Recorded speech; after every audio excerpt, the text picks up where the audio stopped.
Hello, welcome to another edition of the Pace Report. I'm Brian, Pace reporting live here at Smoke here in New York City. Earlier this year, we lost a great genius in the world of music, literary, and activism circles.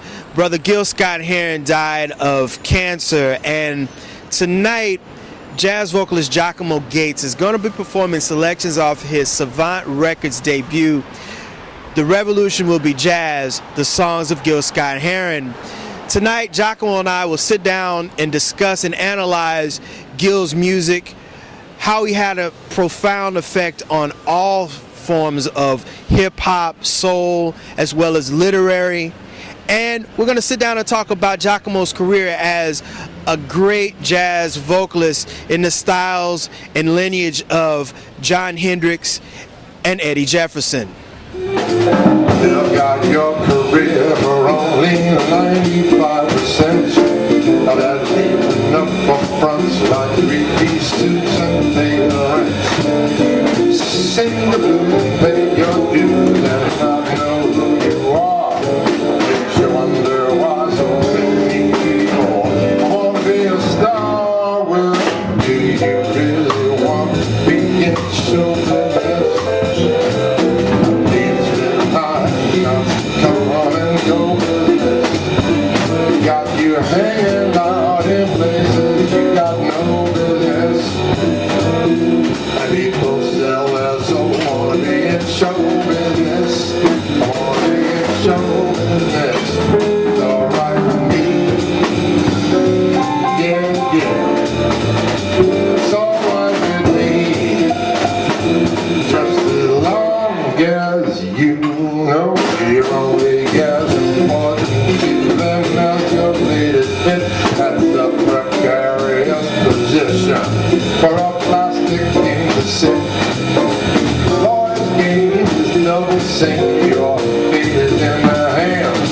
You're a millionaire without a dime. You just don't understand. Well, do you really want to be in show business? Come and go business. Got you hanging out in places you got no business. People still that don't want to be in show business. Want to be in show business. It's alright with me. Yeah. In doing this record, I noticed the songs that you chose are some of the most prolific of his career. Lady Day, John Coltrane, Madison Avenue. What was your take the first time you heard those songs? Well, most of those tunes I had heard when they were released because I was aware of the music, but when I started to get inside of them, I mean, they're funny. They're very funny. They are also an awakening to telling people, listen, look up, wake up. Madison Avenue is kind of like a milder version of The Revolution Will Not Be Televised. It's telling us what's going on. Here's what's going on. I mean, I've read books about subliminal seduction, how they can advertise things.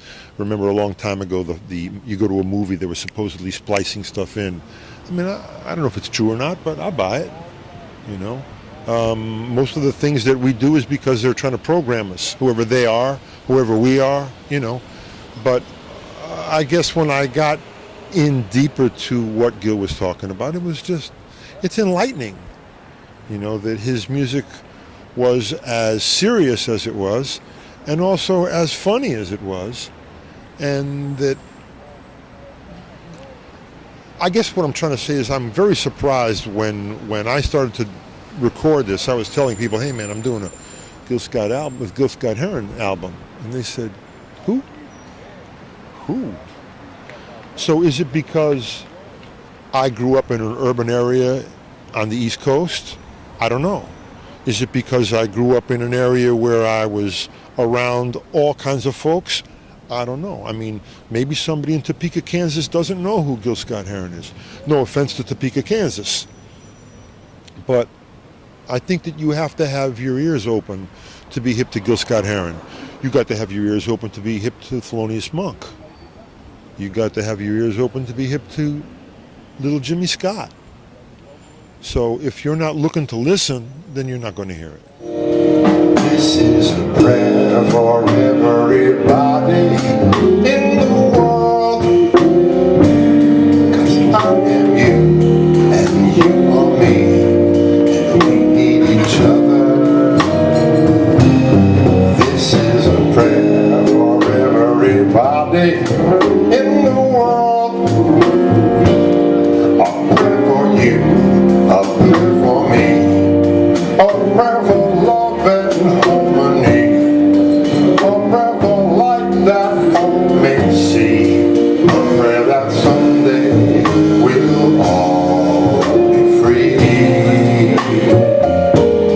'Cause there's a lot that's wrong, we must be strong and not become bitter.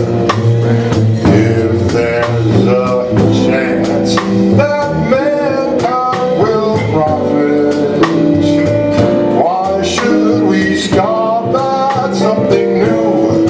Oh, if it will make us better. This is a prayer for everybody in the world.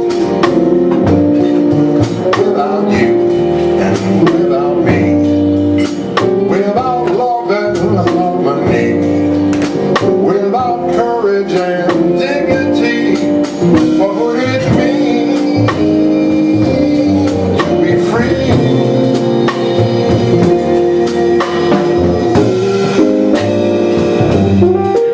Giacomo, would you say that Gil Scott-Heron got a lot of people through the 70s and early 80s, just with the political and the socio-economic situations that were going on in the late 60s, 70s, and early 80s? I would like to say that I don't know because I was born in 1987, but I'd be lying.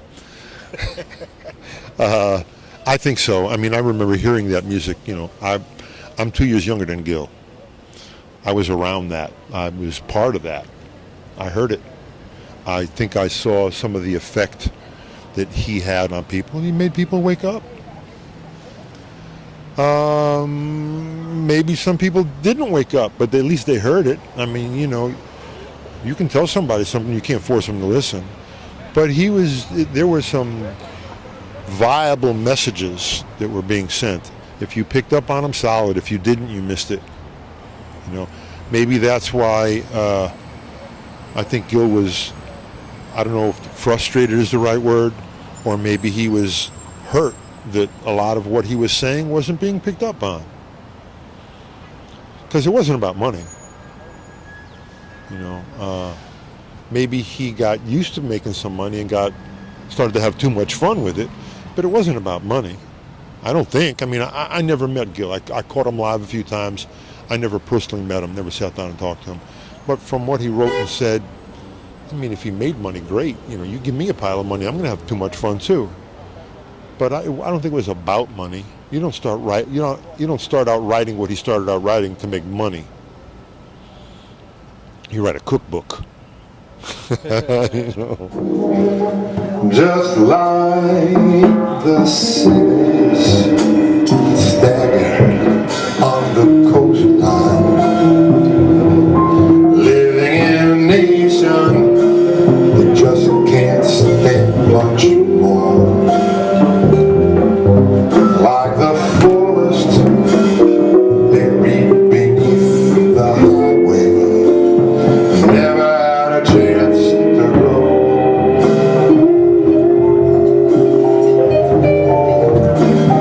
Never had a chance to grow.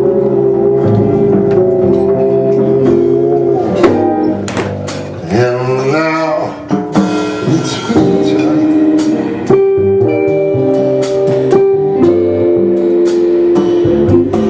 Winter in America.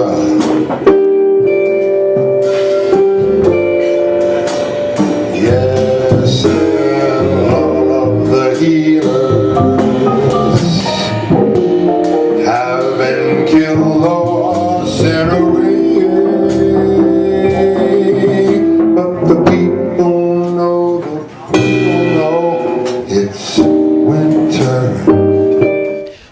first heard your CD, I'm not going to lie to you. Barney Fields over at the label gave me your disc and told me that this was a tribute to Gil Scott-Heron. And I was like, how is a jazz singer going to be able to translate and sing honestly his music? So I put it on, and I was blown by the fact that you are going back to the days of Eddie Jefferson and John Hendricks. Tell me about the origins of Giacomo Gates, how you got here, because I've been here for a while and nobody knows. The very first recording that I had was Blue Skies on DMP Records, 1995. I was living in Alaska for 14, 15 years, working construction. I'm glad that you asked me that. I got to say this. When I came back to the East Coast to do this, I didn't wake up one morning and say, I'm going to be a jazz singer. Because anybody who ever tries to do that, you can hear that they don't know the language. So I moved to Alaska in 1975 to work construction. I didn't go up there to sing jazz. I mean, Fairbanks, Alaska is not the jazz capital of the world. But I had been a fan of this music since I was 10 years old. I played badly, guitar. I played well enough to get around, but I mean, you know, Russell Malone does not have to worry about me. I was a fan of the music. I was aware of the music. I knew who Lambert Hendrickson Ross was in 1969. I knew who Richie Cole was. I knew who Eddie Jefferson was. I knew who Babs Gonzalez was. I was a fan. I knew about Betty Carter and Anita O'Day and Carmen McRae. But I just loved the music. I wasn't trying to make a living. I wasn't trying to do that. In 1988, I was part of a festival. I was a participant in a clinic, a vocal clinic in Fairbanks, Alaska, at a festival. And several of the instructors said to me, man, you know, you got your own sound. You do something that's kind of different. You're never going to get heard up here. So I'm not trying to get heard up here. I live up here. I work construction up here. And then I went back to work in the middle of nowhere, and I started saying, you know, I've been up here long enough. It felt really good to be on the bandstand. You never know how long the lights are on, so it's time for me to go. I came back to Connecticut. I started to try to make a little noise locally, regionally. DMP heard me. I was doing a little gig in Stamford, Connecticut. I got recorded. Helen Keane of Bill Evans produced the record. I got hooked up with her through Grover Sales, who is a writer and raconteur and part of the Monterey Jazz Festival when it first started. A guy who lived in San Francisco. He encouraged me. I came back here. He bothered Helen enough for her to give me a phone call. She said, I'm going to record you. We went in the studio and did it. She was managing Art Farmer at the time. She was going to have me like maybe open for Art on some festival gigs, and she passed away. I did a little gig in New Jersey, Sharp 9 Records. Mark Edelman heard me. We did a recording called Fly Right 3 or 4 years later. I never had management or booking, so I'm doing it on my own. And I didn't know how to do it. I just knew how I wanted to sing. So I found out like 20 years later that you have to have a business plan, and you get a record company and a manager. I didn't do it that way. I did it through the music. I didn't know any better. I did it the old way. That'll do it again for another edition of the Pace Report, reporting live here at Smoke, here in New York City. I'd like to personally thank Giacomo Gates for his time, as well as the staff and management here at Smoke.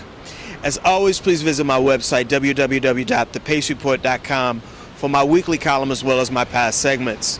Until next time, remember, if it's in the groove, it'll make you move. Until next time, peace. Everybody's got a pistol. Everybody's got a 45.